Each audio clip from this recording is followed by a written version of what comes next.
plus le bruit blanc filtré, qui devient donc un bruit coloré, qui peut s'écrire, comme on l'a vu tout à l'heure, comme une somme de composantes de Rice fois le cosinus et le sinus de la porteuse.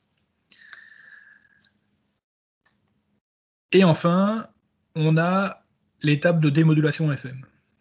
Alors, on a une première étape dont je ne vous ai pas parlé la semaine dernière, qui est souvent utilisée à l'entrée dans des modulateurs FM, qui est une étape qui consiste à limiter l'amplitude du signal avant de démoduler, de manière à être sûr que cette amplitude soit constante.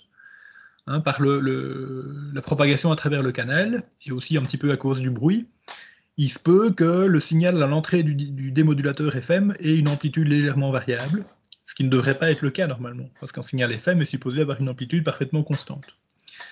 Et cette variation d'amplitude à l'entrée du démodulateur FM pourrait éventuellement perturber le fonctionnement du démodulateur FM. Donc on commence en général à l'entrée du démodulateur FM par mettre en limiteur qui va écrêter le signal pour être sûr que ici à la sortie on ait quelque chose d'amplitude parfaitement constante. Le discriminateur, c'est un synonyme de démodulateur FM. Donc le discriminateur, il va produire ici à sa sortie un signal V de T qui sera proportionnel à la déviation de fréquence instantanée qu'on a à l'entrée. Donc le discriminateur, il effectue vraiment la démodulation FM dans le sens où il restitue un signal qui sera nul si la fréquence instantanée est celle de la porteuse, qui sera positif si la fréquence instantanée à l'entrée est plus élevée que celle de la porteuse, et inversement. Et puis ici en sortie, donc on va avoir finalement le signal démodulé, bruité. Et il se pourrait que les composantes de bruit ici en sortie occupent des fréquences plus élevées que la bande passante W du message. Et dans ce cas-là, c'est toujours intéressant de rajouter encore un filtre passe-bas, de manière à éliminer la partie du bruit à l'intérieur de V de T qui serait à des fréquences plus élevées que W. Parce qu'au-delà de W, on sait bien qu'on n'aura plus de message. Donc s'il reste quelque chose, ça peut être qu'une contribution du bruit. Donc autant l'enlever. Et une fois qu'on aura fait tout ça, on aura notre signal de sortie qui sera donc constitué de deux choses. D'une part, le signal démodulé, donc le message qu'on a cherché à récupérer, et d'autre part, une composante causée par le bruit blanc W de T qu'on avait ici à l'entrée. Donc on va pouvoir ici mesurer le rapport signal à bruit et voir dans quelle mesure ce rapport signal à bruit est meilleur ou moins bon que le rapport signal à bruit qu'on aurait eu sans faire de modulation. Alors ici on a une petite analyse géométrique qui va voir comment on peut en fait calculer le rapport signal à bruit au niveau du signal V de T en sortie du discriminateur. Alors pour ça, il faut regarder un petit peu comment on peut exprimer le signal X de T à l'entrée du discriminateur. Bon, ici, il est à l'entrée du limiteur. Considérons que le limiteur ne va avoir pour effet que d'éliminer l'éventuelle variation d'amplitude qui ne devrait pas exister, en fait. Donc, considérons que l'entrée et la sortie du limiteur, c'est la même chose. Donc, considérons qu'on a X de T ici à l'entrée du discriminateur. Et comment est-ce qu'on peut écrire mathématiquement ce signal X de T ? Il est constitué de deux composantes. À la composante utile, qui est le signal FM S de T, et donc qui s'écrit, je vous le rappelle, comme étant une amplitude constante, fois le cosinus de la porteuse, plus une déviation de phase, phi de T, qui va contenir quelque part le message. Donc cette déviation de phase, si on l'a par rapport au temps, et puis qu'on divise le résultat par 2π, ça va nous donner la déviation de fréquence, qui sera elle-même proportionnelle au message. Ça, c'est la première composante de X de T. La deuxième composante, c'est ce qui provient du bruit blanc passé à travers le filtre passe-bande. Okay, donc bruit qui n'est plus blanc, du coup. Vu qu'il est passé à travers le filtre passe-bande, le bruit devient coloré. On avait vu, avant la pause, que le bruit coloré pouvait s'exprimer ici, et conformément à ce qu'on a vu au tout premier cours avec moi, comme une somme de composantes de Rice en phase et en quadrature, qui modulent respectivement le cosinus et le sinus de la porteuse. Rappelez-vous le cours qu'on a eu ensemble sur la représentation des signes en bande passante. Ça, c'est une des deux représentations possibles. L'autre représentation possible, c'est avec une amplitude et une phase instantanée. Et à ce moment-là, le bruit coloré, ici, il va s'écrire comme étant une amplitude instantanée R de t, donc de nouveau ça c'est un signal en bande de base, fois le cosinus de la porteuse, plus une phase instantanée, toujours en bande de base.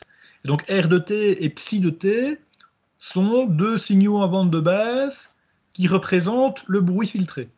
Okay, plutôt que d'avoir NI de t et NQ de t, qui sont en quelque sorte la représentation en coordonnées cartésiennes des composantes en bande de base du bruit, ici on a une représentation en coordonnées polaires, avec une amplitude instantanée R de t et une phase instantanée psi de t. Okay, donc ne pas confondre phi de t, là, par la modulation elle-même due au message, hein, donc ça c'est un phi de t qui est utile, entre guillemets, tandis que le psi de t qui est là, c'est la phase instantanée du bruit filtré, et ça c'est une composante perturbatrice. Et donc, ce qui complique les choses, c'est que ce qu'on observe ici à l'entrée du discriminateur, donc à l'entrée du démodulateur FM, c'est la somme de ces deux signaux. Et donc c'est pas trivial, étant donné qu'on additionne ces deux signaux, c'est pas trivial de savoir quelle est la phase de la somme. Hein, parce que le discriminateur qui est là, il va faire quoi, si on suppose qu'il est parfait? Il va extraire un signal qui est proportionnel à la fréquence instantanée de ce qui se présente à son entrée. Mais ce qui se présente à son entrée, c'est la somme de ces deux composantes, la composante utile à gauche, la composante de bruit à droite.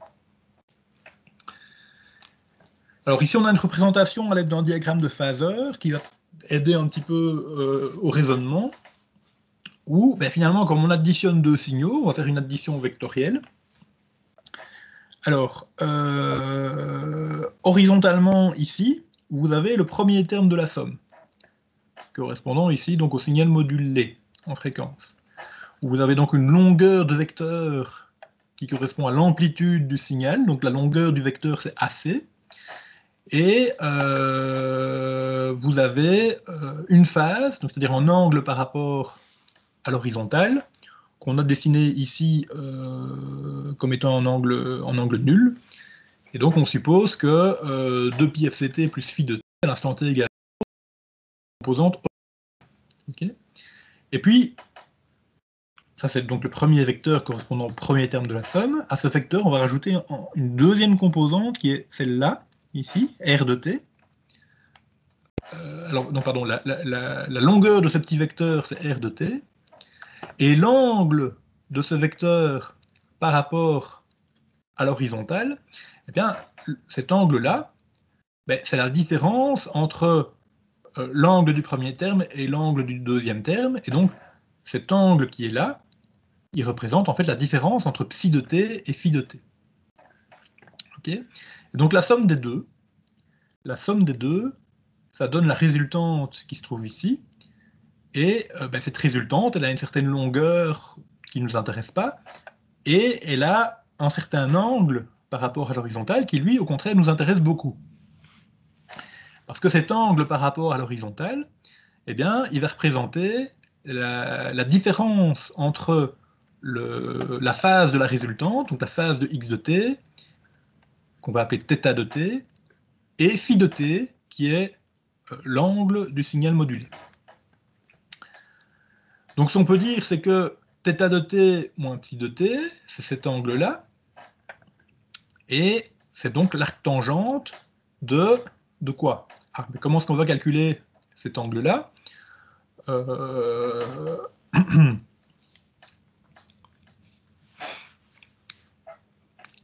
En tout cas, comment est-ce qu'on va calculer sa tangente? Pour calculer sa tangente, il faut diviser la projection verticale par la projection de la résultante. Alors la projection verticale de la résultante, ici, c'est la hauteur qui est là, c'est la longueur de cette composante ici, donc R de t, fois le sinus de l'angle qui est là. Donc, si on prend la longueur du petit vecteur fois le sinus de cet angle, on obtiendra bien la hauteur ici de la verticale, perpendiculaire. Okay, et donc la hauteur, c'est r de t fois sinus de l'angle qui est là, qui est donc psi moins phi. Et la projection de la résultante sur l'axe horizontal, c'est donc toute la longueur qui est représentée ici, okay, toute cette longueur-là. Cette longueur-là, c'est quoi? C'est AC, qui nous mène jusqu'à ce point-là, plus encore une petite longueur additionnelle qui est ici, et qui est représentée par r de t fois le cosinus, cette fois-ci, de l'angle psi moins phi. Et donc, si je prends l'arctangente de ce rapport, okay, j'aurai bien l'angle qui est là, et qui représente donc θ de t moins phi de t. Et donc θ de t, c'est bien phi de t plus cet angle-là. D'où l'équation qui se trouve ici. Alors pourquoi est-ce que je m'intéresse comme ça à θ de t? Parce que mon discriminateur Fm qui est là, son job consiste à aller chercher un signal qui est proportionnel à la phase de ce qui se présente à son entrée. Et la phase de ce qui se présente à son entrée, c'est justement θ de t. Donc tout ça, c'est de la géométrie. Vous voyez qu'ici, on a fait exprès, dans le diagramme de phaseur, de représenter une résultante qui soit la somme d'une grande composante de longueur AC et d'une petite composante de longueur R de T. Donc on a fait exprès de considérer que AC était grand par rapport à R de T. Pourquoi? Parce qu'on considère qu'à l'entrée du discriminateur Fm, on a déjà un bon rapport signal à bruit. Si tout va bien, le bruit il est quand même censé être faible par rapport au signal utile. Donc si le bruit est faible par rapport au signal utile, dans l'équation qui est là, on va pouvoir faire une simplification. On va pouvoir faire une simplification. Alors, déjà ici au dénominateur de l'argument de l'arctangente, vous voyez qu'on va avoir AC, donc en termes assez grands, plus la projection horizontale ici du vecteur R de t, qui est donc donné par R de t cosinus de psi moins phi, qui est censé être beaucoup plus petit. On le voit sur le graphique, enfin sur le diagramme, pardon, que c'est une composante plus petite, beaucoup plus petite que AC. Donc on va déjà faire la première approximation, qui est de dire que dans la somme qui se trouve ici au dénominateur, c'est le premier terme qui domine. Donc on a le droit de faire cette approximation à la condition exclusive que le bruit soit effectivement faible par rapport au signal utile. Sinon l'approximation n'est pas valable. Okay, et donc, on oublie ce deuxième terme ici, parce qu'on considère qu'il est petit par rapport à AC.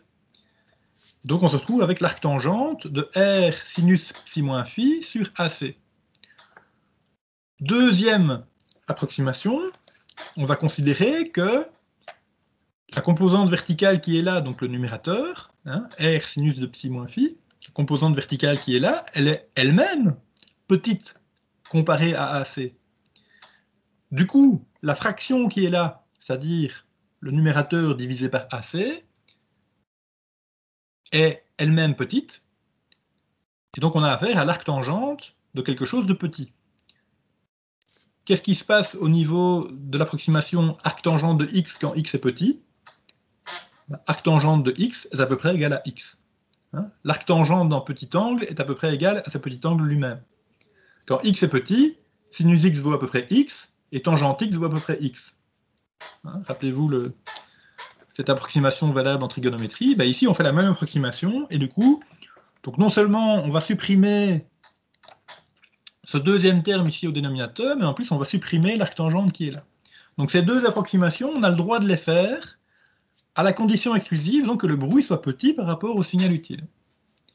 Et donc on a des proportions qui ressemblent à celles qui sont dans le diagramme de phaseur ici.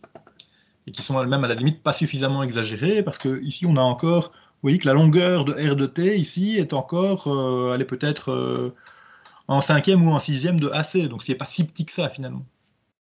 Mais on peut même considérer que ce sera encore plus vrai quand le bruit sera vraiment 10 fois ou 20 fois plus faible que le signal.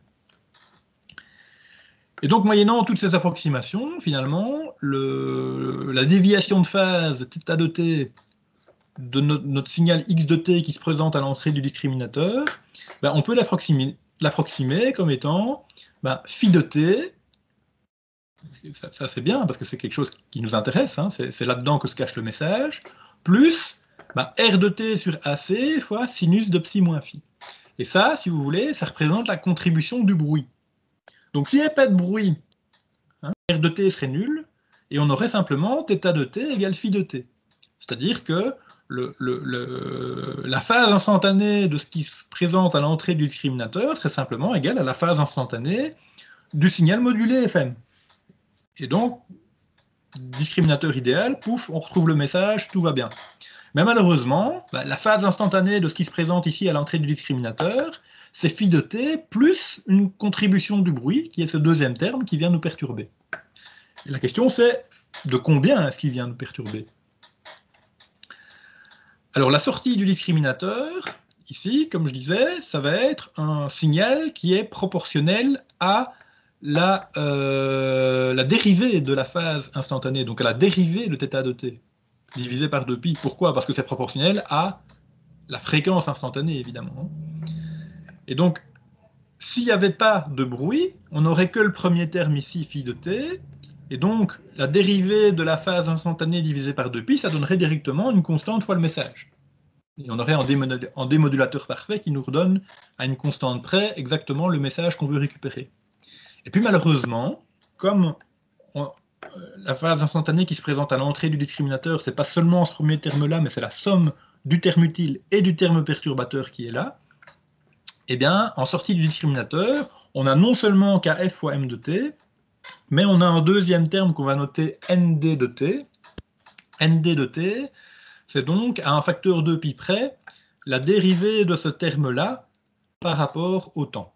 Okay, donc c'est la contribution du bruit à la sortie du discriminateur FM. Donc ce terme de bruit, nd de t, c'est 1 sur 2π fois la dérivée par rapport au temps de ce terme-là. Okay, donc 1 sur AC fois r de t sinus de psi moins phi. Alors ici on fait encore l'une ou l'autre approximation, donc on va pas rentrer dans le détail. Et au final, on se rend compte que ce terme de bruit, qui vient se rajouter en sortie du discriminateur, il est égal à 1 sur 2π AC fois la dérivée par rapport au temps de la deuxième composante de raíce du bruit, nq de t. Il vient d'où ce nq de t? Ce nq de t, il vient de la représentation du bruit filtré en termes de deux composantes de raíce, une première fois le cosinus de la porteuse, moins une deuxième fois le sinus de la porteuse. C'est le nq de t qui est là. Okay, le nq de t qui est là, on le retrouve comme étant r de t fois sinus psi de t. Amplitude instantanée du bruit fois le sinus de la phase instantanée du bruit. C'est bien ça qui correspond à la définition de la deuxième composante de raíce. Si vous ne savez plus pourquoi, allez revoir le premier cours sur la représentation des signaux en bande passante à l'aide soit de deux composantes de raíce, soit de la paire amplitude instantanée, phase instantanée. Donc ça, r de t fois sinus psi de t, ça représente bien la deuxième composante de raíce du bruit filtré.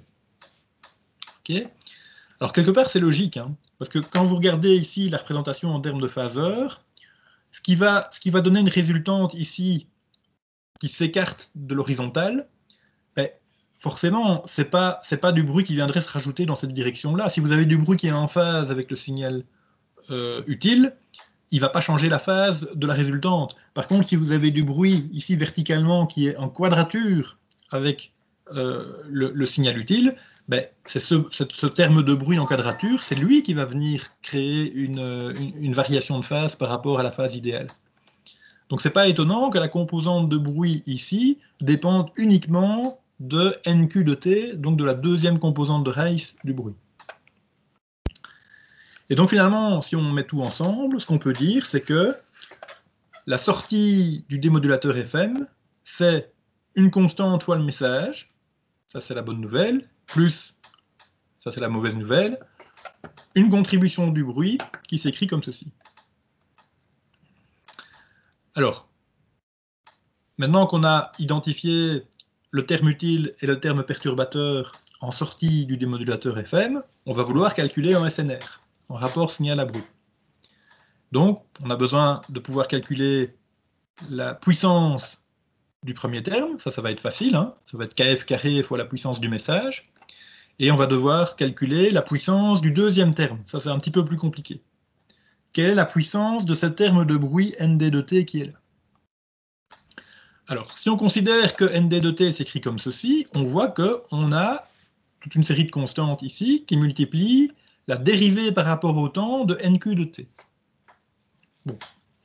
Bon, on a un signal aléatoire qu'on va dériver. Il faut déjà se rappeler ce que ça va donner au niveau de la puissance. Qu'est-ce qui se passe quand on dérive un signal aléatoire par rapport au temps?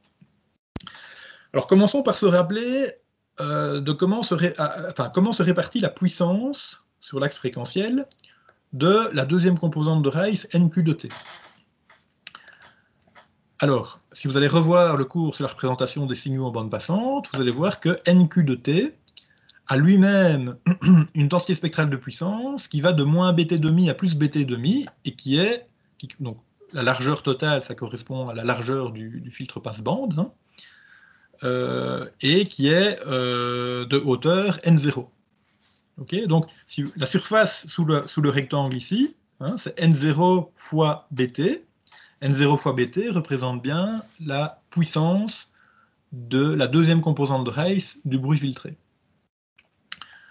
Donc la courbe qui est ici à gauche, si vous voulez, c'est la représentation de la densité spectrale de puissance d'un bruit blanc qui a été filtré à travers un filtre passe-bande de largeur bt et qui a été ramené en bande de base parce qu'on s'intéresse à sa deuxième composante de Rice.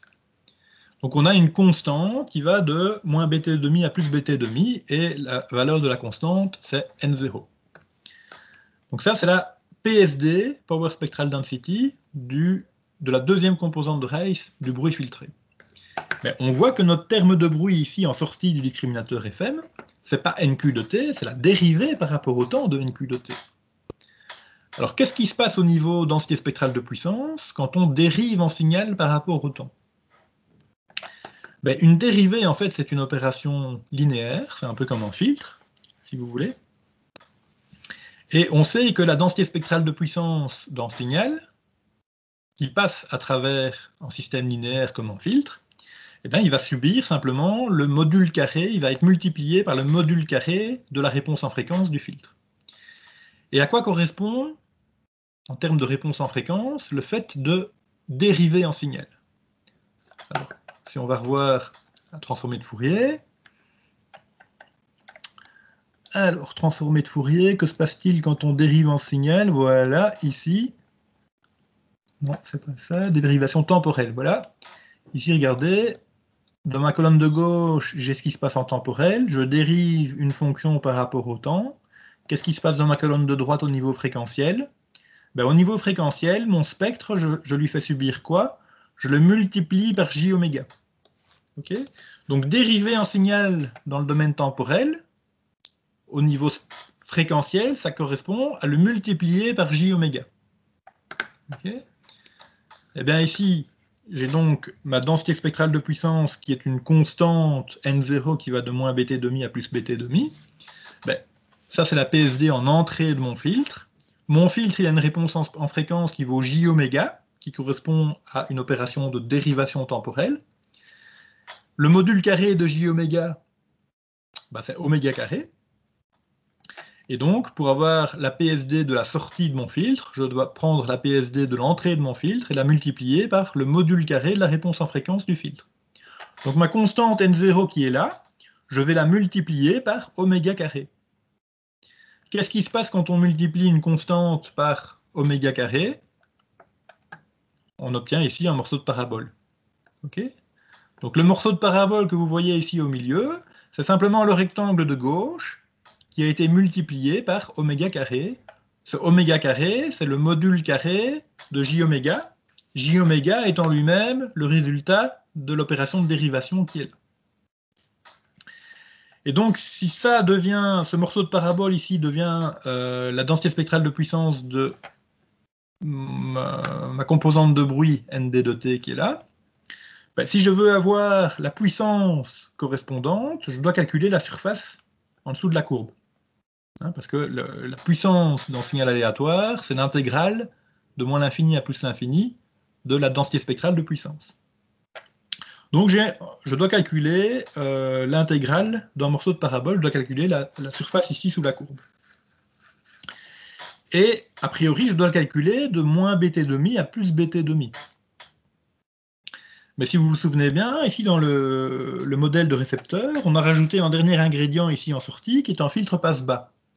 Filtre passe-bas qui va éliminer éventuellement des composantes fréquentielles auxquelles il n'y aurait que du bruit.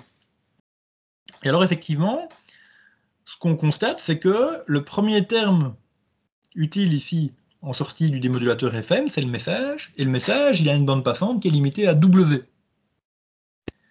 Et si on prend l'hypothèse que W est plus petit que bt', ben, ça veut dire que dans la partie haute de la parabole ici, en fait, il n'y a que du bruit, il n'y a pas de signal utile. Donc c'est dommage de garder cette composante spectrale-là. Donc on va encore rajouter un filtre passe-bas qui va raccourcir la parabole. Donc ici au milieu, on a une parabole qui va de moins bt' à plus bt'. Ici à droite, on a un bout de parabole encore plus réduit qui va de moins W à plus W. C'est simplement l'effet du filtre passe-bas. Alors est-ce qu'on a raison de dire que W est plus petit que bt'? Est-ce qu'on a raison de dire que W, la bande passante du message, est plus faible que la moitié de la bande passante du signal modulé FM?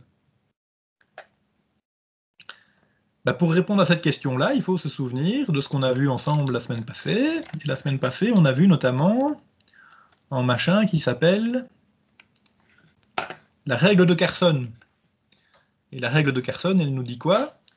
Elle nous dit que la bande passante d'un signal modulé FM, c'est 2 delta F plus 2 FM, FM étant, dans ce cas-ci, la fréquence du message. Donc en toute généralité, on peut remplacer le FM qui est là par W. La règle qui est représentée ici est le cas particulier pour le cas d'un message sinusoïdal. Mais si le message n'est pas sinusoïdal, on peut remplacer dans la formule FM par W. Et donc effectivement, BT, c'est 2W plus 2 delta F. Donc BT sera bien plus grand que 2W. Du coup, ici, on a parfaitement raison d'appliquer un filtre passe-bas en sortie du discriminateur, et donc de raccourcir le morceau de parabole pour passer de la figure du milieu à la figure de droite. Une fois qu'on a compris toute cette petite manipulation, pour calculer la puissance du terme de bruit, on comprend qu'on doit juste intégrer le morceau de parabole résiduel ici, de moins W à plus W. Et pour avoir l'équation du morceau de parabole qui est là, on démarre ici du rectangle de hauteur n0. Okay. Donc on a n0, on a le 2pi AC au dénominateur qui est là, qui va nous donner du 4pi carré AC carré au dénominateur, et on a du oméga carré qui provient de... Donc oméga carré c'est 4pi carré f carré, qui provient de l'opérateur de dérivation. Vous vous rappelez, l'opérateur de dérivation qui fait que si on a une dérivation ici dans le domaine temporel, au niveau du domaine fréquentiel, on a la multiplication par j oméga. Ok. Vous remettez tout ça ensemble, et vous avez finalement l'équation de la parabole qui est là, et qui est donc n0 fois f carré sur ac carré. Et ce que vous devez faire maintenant, c'est calculer la surface en dessous de la parabole, pour avoir la puissance de ce terme de bruit en sortie du démodulateur FM. Donc on intègre la parabole, de moins W à plus W. Finalement, on voit que ce qu'on intègre, c'est du f carré. L'intégrale de f carré, c'est du f cube. Là, on a l'habitude. Et donc le résultat, ça va être que la puissance du terme de bruit, c'est 2n0W cube sur 3ac carré. Donc ce 2n0W cube sur 3ac carré, c'est la puissance de ce terme perturbateur ici. Et on se rappelle qu'on veut calculer en SNR sur cette somme, c'est-à-dire au numérateur la puissance du premier terme, au dénominateur la puissance du deuxième terme. Donc là, ici, on a le dénominateur. Ok. Le premier terme, qu'est-ce qu'il va avoir comme puissance? Kf carré fois la puissance du message qu'on avait noté grand P. Donc on va se retrouver avec du Kf carré fois grand P divisé par ce machin-là. Et ça nous donne le SNR en sortie du démodulateur FM. Et finalement, on a ce résultat-là. Vous voyez, ça a été pénible de le calculer, mais on est arrivé au bout. Alors ce SNR en sortie du démodulateur FM, on peut le comparer aux autres SNR. Celui à l'entrée du démodulateur, lui, il est facile à calculer. Hein. Le terme utile, c'est une porteuse d'amplitude constante AC, donc c'est AC carré sur 2. Et le terme perturbateur, c'est le bruit filtré, et on sait que sa puissance, c'est N0 fois BT. Donc le SNR à l'entrée du démodulateur FM, lui, il est facile à calculer. Et on peut aussi calculer le SNR en sortie du modèle en bande de base, donc si on n'avait pas modulé, mais qu'on avait consommé la même puissance, et on peut montrer que ça fait, dans ce cas-là, alors c'est AC carré, il manque en carré ici, AC carré sur 2WN0. Et maintenant qu'on a nos 3 SNR, on peut les comparer 2 à 2. Soit on fait la comparaison entre la sortie et l'entrée, et on a le gain, soit on fait la comparaison entre le SNR de sortie et le SNR du modèle en bande de base, et on a le facteur de mérite.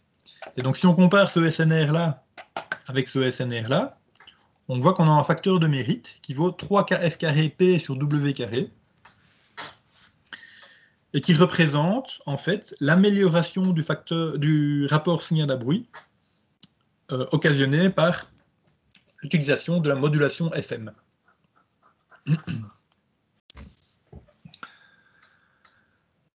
Ok, alors,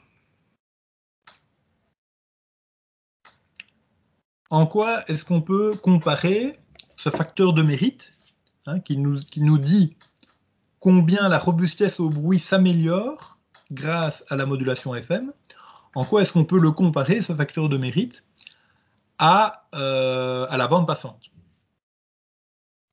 Alors, si vous vous souvenez bien, la bande passante du signal FM, elle est donnée par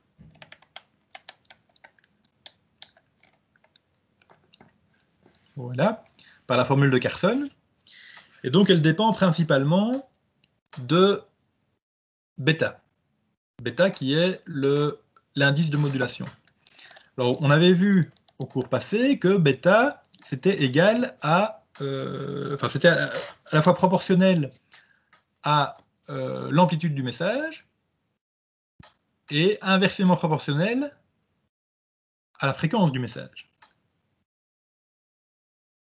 Donc le bêta, l'indice de modulation, qui est lui-même proportionnel à la bande passante du signal FM, bêta est égal à une constante fois l'amplitude du message divisé par la fréquence du message.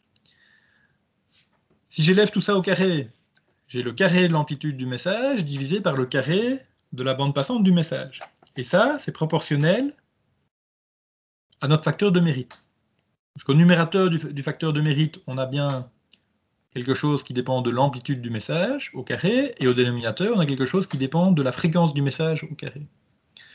Donc ce qu'on constate au final, c'est que le facteur de mérite est proportionnel au carré de l'indice de modulation, qui est lui-même proportionnel à la bande passante du signal FM. Et donc ça veut dire quoi, tout ça? Ça veut dire que à chaque fois que vous allez augmenter votre bande passante, en jouant sur l'indice de modulation de la modulation FM, et bien dès que vous augmentez la bande passante, vous obtenez une amélioration du facteur de mérite qui va augmenter de manière quadratique. Donc si vous doublez la bande passante, vous êtes 4 fois plus robuste par rapport au bruit. Si vous triplez la bande passante, vous êtes 9 fois plus robuste par rapport au bruit. Si vous quadruplez la bande passante, vous êtes 16 fois plus robuste par rapport au bruit. Et ainsi de suite. Vous avez compris. Donc en résumé, on a une amélioration de la robustesse au bruit avec la modulation FM qui est quadratique par rapport à le temps de consommer. Et donc on a une espèce de curseur de réglage, si vous voulez, au niveau de la bande passante. Soit vous voulez être très économe aux bandes passantes, vous mettez votre curseur tout à gauche, et donc vous allez occuper une bande passante qui sera faible, mais vous serez plus comment dire,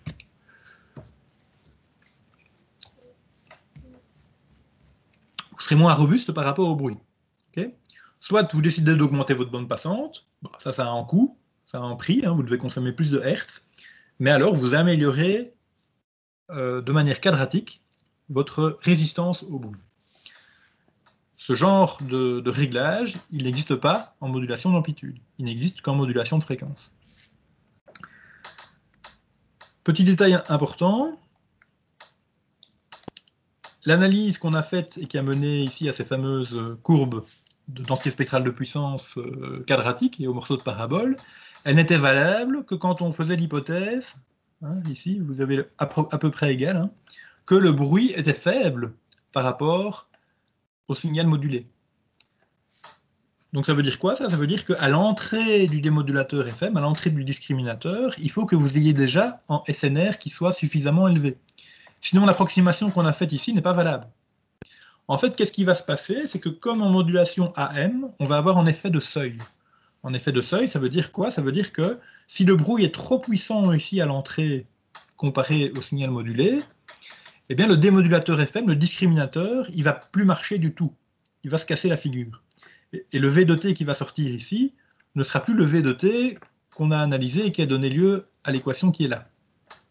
Okay, pour que le discriminateur fonctionne et pour que les approximations qui sont là soient valides, il faut qu'à l'entrée du discriminateur, on ait déjà un SNR qui soit suffisamment bon. Et donc ce seuil, il est de nouveau approximativement égal à 10 décibels, comme pour la modulation AM. Et pour y arriver, ben on doit déjà avoir une qualité suffisamment bonne au départ. Donc en dessous de 10 dB à l'entrée du démodulateur FM, vous considérez qu'il n'y a plus d'espoir. Vous ne saurez plus jamais démoduler votre signal. En fait, vous allez juste démoduler du bruit. Et puis, à partir de 10 dB de SNR à l'entrée du démodulateur, alors le bruit sera suffisamment faible pour que le discriminateur commence à bien fonctionner. Et vous avez le droit de faire l'approximation qu'on a faite dans l'analyse et qui donne lieu à un facteur de mérite tel que celui-ci. Ça va? Donc, ce qui est vraiment important de bien retenir, c'est que pour cette modulation FM, une augmentation de la bande passante BT assure une augmentation quadratique du facteur de mérite correspondant, et donc une résistance au bruit qui s'améliore de manière quadratique par rapport à la bande passante. Comment est-ce qu'on peut dire que la résistance au bruit s'améliore avec la bande passante en modulation d'amplitude? Elle ne s'améliore pas du tout, parce que simplement vous n'avez pas la possibilité d'augmenter la bande passante en modulation d'amplitude. Comment est-ce qu'on peut dire que la résistance au bruit s'améliore avec la bande passante en modulation FM? On peut dire qu'elle s'améliore de manière quadratique. Et petite avant-première pour l'année prochaine, comment est-ce qu'on pourra dire l'année prochaine, quand on étudiera les modulations numériques, que la résistance au bruit s'améliore par rapport à la bande passante dans des modulations numériques? Ben là, ce ne sera pas une amélioration quadratique, comme avec la FM ici, ce sera une amélioration exponentielle, donc ce sera encore meilleur. Donc dans le classement des modulations et de leur résistance par rapport au bruit, le moins bon, c'est la modulation d'amplitude, où en fait on ne sait rien régler, tout simplement. L'intermédiaire, c'est la modulation de fréquence, où quand on augmente la bande passante, on améliore la résistance au bruit de manière quadratique. Et le top du top, c'est une modulation qui n'est plus analogique, cette fois-ci, c'est la modulation numérique, où là, eh bien, on va améliorer la résistance au bruit de manière exponentielle quand on augmente la bande passante. Ça, c'est la grande conclusion de ce chapitre. Alors, juste une dernière paire de transparents avant de clôturer. On va parler des techniques de préaccentuation et désaccentuation qu'on peut utiliser en modulation FM. Alors, ça part d'un constat très simple, c'est que si je reviens, donc il y a 5 minutes, je vous ai expliqué qu'on a cette densité spectrale de puissance qui ressemble à un morceau de parabole, hein, la parabole qui vient de l'opération de dérivée. Hein. Donc ce morceau de parabole représente la densité spectrale de puissance du bruit en sortie du démodulateur FM. Okay, et donc on voit qu'on a finalement très peu de bruit aux basses fréquences. Hein. Par contre, on a beaucoup de bruit parce qu'on a des fréquences qui sont proches de W. Maintenant, si on regarde le spectre du message, alors évidemment, d'un message à l'autre, ça va varier, mais la majorité des messages qui ont une bande passante égale à W ont tendance à avoir plus de composantes dans les basses fréquences que dans les hautes fréquences. Donc c'est exactement l'inverse. Hein, près de la fréquence nulle, on a une densité spectrale de puissance plus élevée, et près de la fréquence maximale W, on a une densité spectrale de puissance qui est plus faible.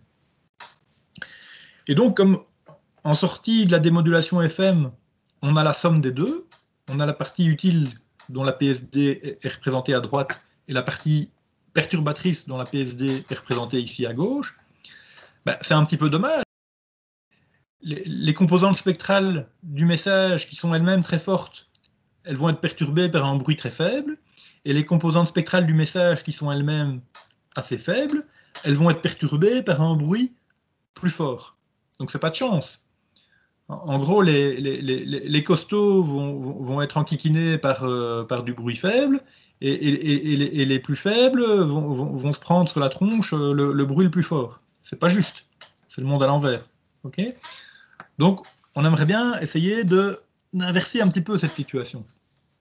Et pour inverser cette situation, ce qu'on peut faire, c'est utiliser la technique de la préaccentuation. Alors, la préaccentuation, ça revient à implémenter le système qui est représenté par la figure ici en bas, où en fait on démarre avec un message M de T, et avant de l'envoyer à travers le modulateur FM qui est là, on va d'abord le préaccentuer. Le préaccentuer, ça veut dire qu'on va le faire passer à travers un filtre, qui sera donc un filtre de préaccentuation, qui sera un filtre qui va avoir tendance à amortir un peu les basses fréquences et amplifier les hautes fréquences. Donc, le filtre de préaccentuation, si vous voulez, il va essayer un petit peu d'inverser la tendance qui est illustrée ici, où on a des composantes à faible fréquence qui sont fortes et des composantes à haute fréquence qui sont faibles. Donc le filtre de préaccentuation, il va amortir les basses fréquences et il va amplifier les hautes fréquences. Donc il va abîmer le message. C'est embêtant s'il abîme le message. C'est juste pas grave si, dans le récepteur, on fait l'inverse.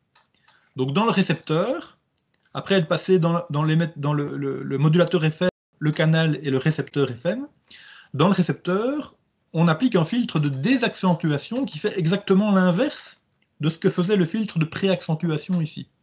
Et donc, on déforme le message avant de l'envoyer, mais après l'avoir récupéré en sortie, on inverse la déformation, de manière à reconstituer le message tel qu'il était au départ. Et donc finalement, pour le message, ça va être parfaitement transparent, parce qu'il passe par deux filtres qui font exactement l'inverse l'un de l'autre, et le message finalement n'est pas abîmé par l'opération complète.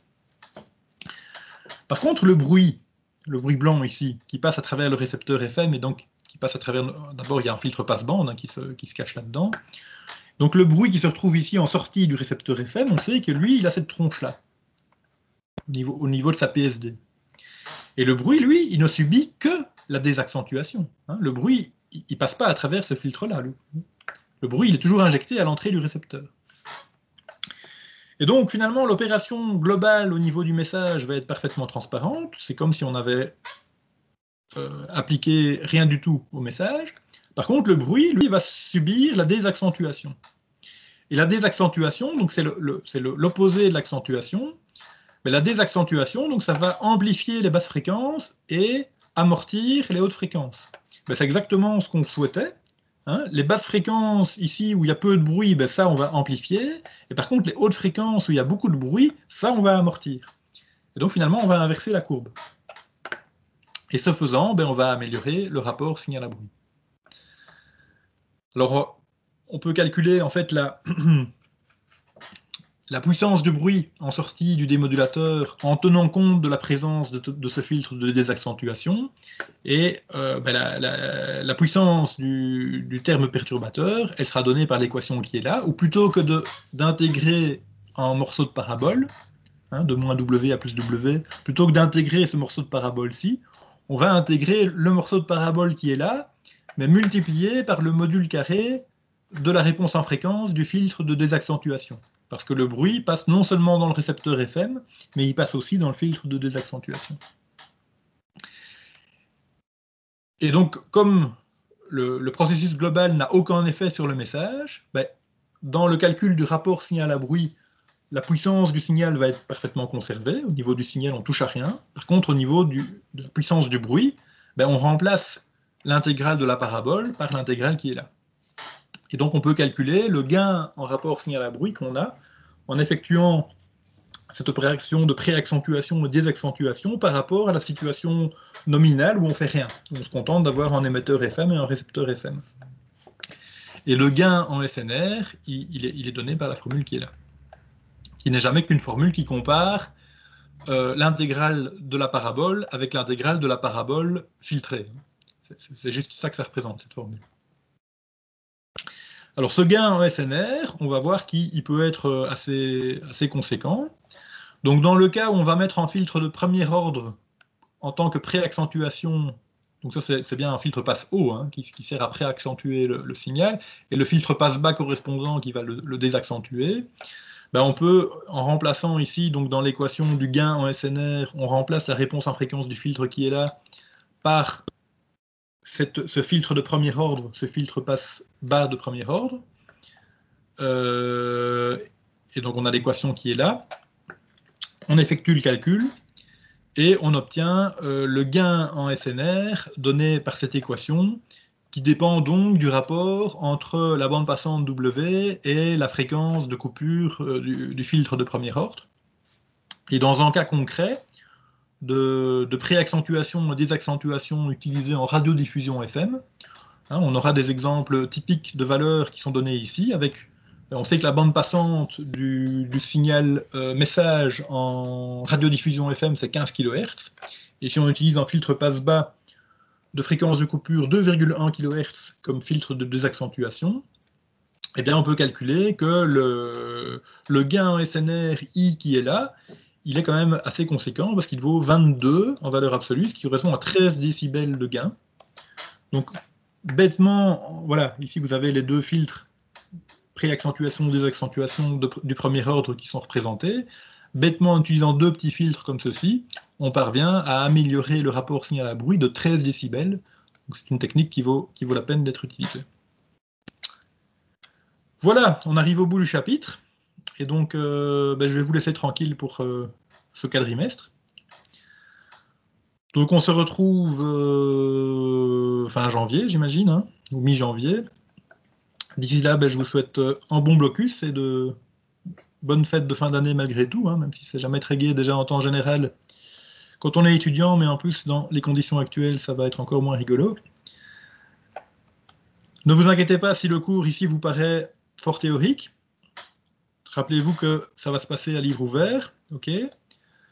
Rappelez-vous que vous avez des questions connues à l'avance, ok, que je vous invite à relire attentivement et à préparer. Donc je vous rappelle que la meilleure méthode pour préparer l'examen, ça consiste vraiment à relire le livre de référence, qui est le livre de Aikin.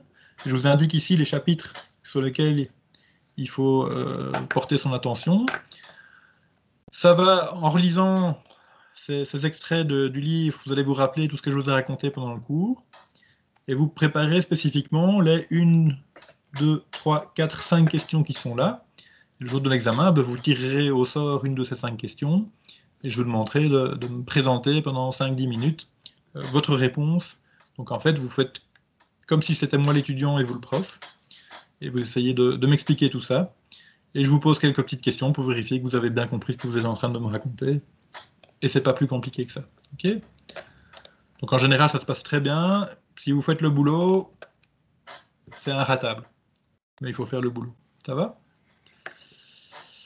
Alors, est-ce qu'il y a des questions ?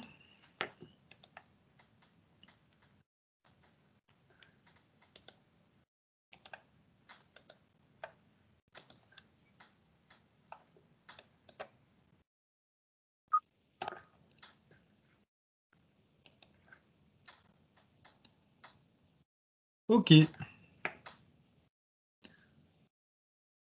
N'hésitez pas, si vous avez des soucis pendant l'étude ou pendant la préparation, à me contacter, si possible par email, en cas d'urgence par téléphone.